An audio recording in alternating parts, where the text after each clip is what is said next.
mo kí yín o ẹ kú àmójúbà àkọ́tún ètò bó ṣe lọ lórí Kilarigbo mo bá ṣe máa ń ṣe ní gbogbo ìgbà wípé àwọn ọ̀rọ̀ eléyìí tó ń jáde láti ilé amúlùdún àtàwọn eléyìí tí ó ń lọ káàkiri eléyìí tó yẹ kẹ́ mọ̀ nípa ẹ̀ òun náà ni ẹ máa mú wá fún yín ní gbogbo ìgbà lórí ìkànnì yìí lórí ètò yìí Táíwò Àtọ́lágbé lórúkọ mi bí bàbá wa kálọ. lórí bó ṣe ń lọ lónìí ilé ẹjọ́ ti pàṣẹ wípé kí wọ́n sanwó gbà má bínú fún Nnamdi Kanu. Okay.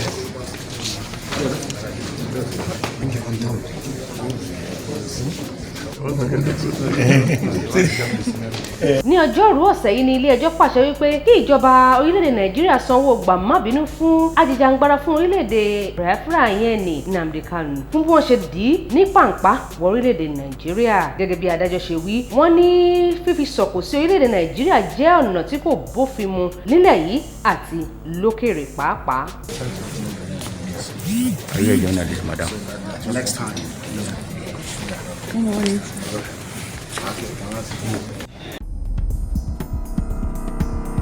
A dúpẹ́ fún àdúrótì yín gbogbo ìgbà gbogbo ẹ̀yin lólùfẹ́ wa adẹ́rìn-pòṣónú AY ló káwọn olólùfẹ́ ẹ̀ bẹ́ẹ̀.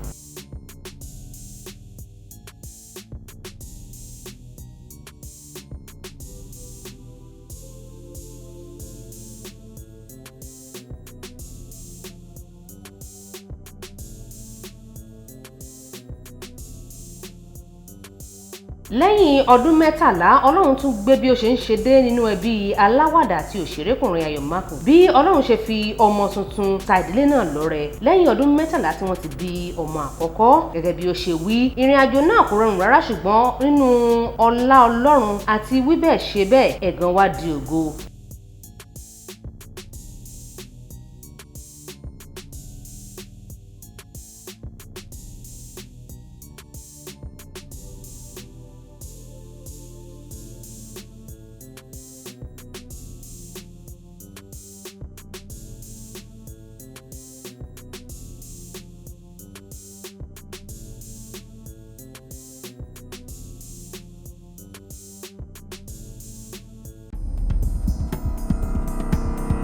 lórí ọ̀rọ̀ ètò ààbò orí ojú pópónà náà la ṣe wà ibi tí òṣèrékùnrin Adéníyì Johnson ti parọ́ síta wípé ẹ má fi ẹ̀tẹ̀ sílẹ̀ kẹ́ máa wo làpálàpá o.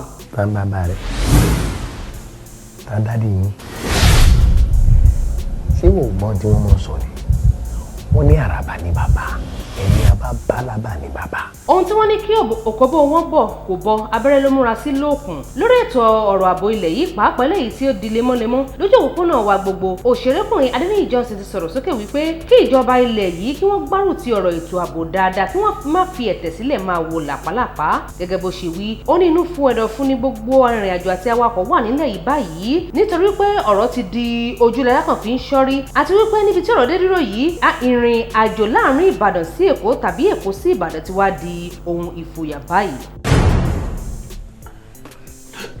kí ló ṣe náà bídí bí. kí ló ṣẹlẹ̀ mo gbé. ẹ tètè gbárùkù ti ọ̀rọ̀ ààbò ojú pópó wa gbogbo àwọn arìnrìn-àjò ni wọ́n kégbe bẹ́ẹ̀. ẹ dáyà ní bá sùn lọ́rùn 20 million lọ ní ìlọ wá. inú fún àyàfún ní àwọn arìnrìn-àjò òpópónà Ìbàdàn sí Èkó ń rìn báyìí gẹ́gẹ́ bí ìkọlù àwọn Fúlàní darandaran bí ó ṣe ṣúyọ láìpẹ́ yìí ìyẹn òpópónà márosẹ̀ Ìbàdàn sí Èkó ẹni orí kó yọ òdìlé ni ọ̀rọ̀ náà jẹ́ ní òpin ọ̀sẹ̀ tí ó kọjá níbi tí wọ́n ti jí àwọn arìnrìn-àjò kan gbé tí ẹlòmíràn sì pàdánù ẹ̀mí rẹ̀ ọ̀pọ̀lọpọ̀ àwọn ọmọ Nàìjíríà tí wọ́n ń sọ̀rọ̀ lórí ayélujára pariwo wípé kí ìjọba fi ọwọ́ yẹpẹrẹ mú ọ̀rọ̀ ètò ààbò náà. mi ò bèrè fẹ́ kú lọ́dún tuntun ẹjọ́ ń bí ọlọ́run ẹjọ́ ẹ bá mi ṣe ẹ náà 15 million for each bus no be small money ẹ tọ́ ṣe by 12 táwọn bá ti rí kankan wọn máa pa gbogbo wọn ẹ ṣàánú mi ọmọ Nàìjíríà ẹ ṣàánú mi. èèyàn kì í pàdánù nínú ilẹ̀ rírà tí èèyàn bá lọ ní ọ̀nà tó tọ́ ọ̀gá àgbà iléeṣẹ́ agvil ló sọ bẹ́ẹ̀.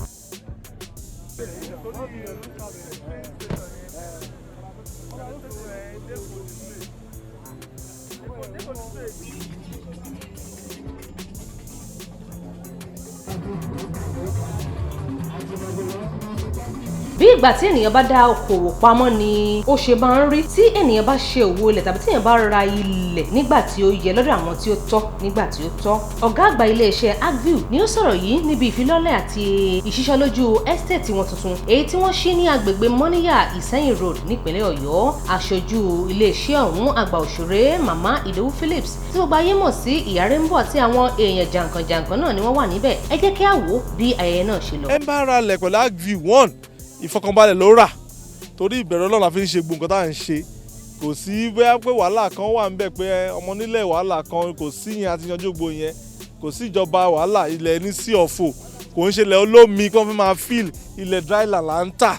Kò ń ṣe bóyá pé ibì kan kíní kan wàhálà kan everything kò sí gbogbo yẹn láti yanjú. So ọkàn ìfọkànbalẹ̀ ni à ń tà.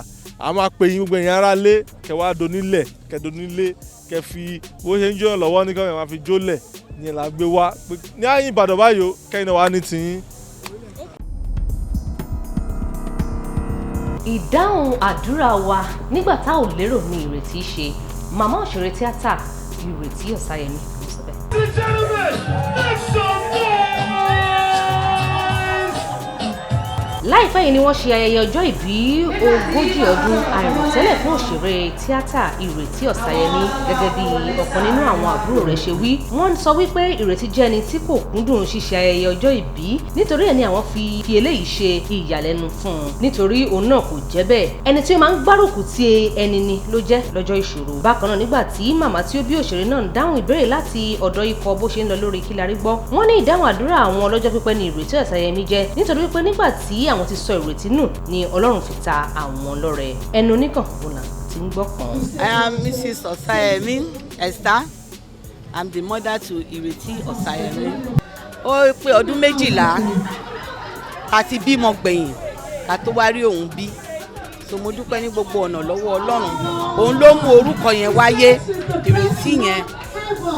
Ìrètí mi nínú Olúwa. Gangan ni full name. So mo dúpẹ́ lọ́wọ́ Ọlọ́run ní gbogbo ọ̀nà. Ìpè Ọlọ́run wà pẹ̀lú ẹ̀. Ọlọ́run dẹ̀ gba àkóso. Àárín jù báyìí lọ lórí ètò bó ṣe lọ lórí Kilarigbo fún tọjọ́ tòní. Ẹ tún máa padà nígbà tá a máa mú àwọn ìròyìn míì lágbolé amúlùdùn àti eléyìí tí ẹ fẹ́ gbọ́ eléyìí tó ń lọ káàkiri nílẹ̀ wa. Táíwò Àtọ́lágbé lórúkọ mi. Kilarigbo Live TV, ìkànnì amúlùdún àkọ́kọ́ tó ń gbé àṣà àti ìṣẹ̀lẹ̀ Yorùbá lárugẹ. Atagbantagba lóde tagbangba ló ti pápá tó ní kí ló ní tagbangba ó ṣe. Àwọn gbàǹkọ́gbì alárinrin ètò ọ̀dọ́ wa ló sodo sí. Mo lè má lè sọ òyìnbó púpọ̀ but inú Yorùbá tí mò ń sọ àwọn kan yọ Yorùbá ń bẹ̀. Ṣé báwa náà kọ́ Ọlọ́run ọba ni kámú láti Kilarigbo Unlimited. Kilarigbo Unlimited ládùn ètò tí kò láfiwé. Alárakúàrà. Orí ètò Alárakúàrà ní àwàyè lórí Kilarigbo TV. Mo lo ata, tomatoes, àlùbọ́sà, ẹyin, mo lo carrot, mo dẹ̀ tún fi hot dog náà sí. Mélòó la fẹ́ kà nínú eyín Adépèlé KPK kò gbọ̀kẹ̀. Kilarigbo ló ń jẹ́ bẹ́ẹ̀. Ká ṣe àkálẹ̀ àwọn ayẹyẹ lọ́nà tí ìgbàlódé léyìí tẹ́yìn ó sì gbádùn ẹ̀. Ọba sọ́yọ̀ ọ̀rọ̀ jábẹ́sì padà, ìwọ ni Olúwa wá fàyè mi ṣe yanu. Kilarigbo Live TV gbọ́n pa ẹ̀. Fún ìpolówó ọjà tàbí àkálẹ̀ èyíkéyìí ayẹyẹ tẹ́ bá fẹ́ ṣe ìyún event coverage pẹ̀lú owó tí ò gani lára. Kilarigbo Live TV ẹ̀rọ amóhùnmáwòrán tíá.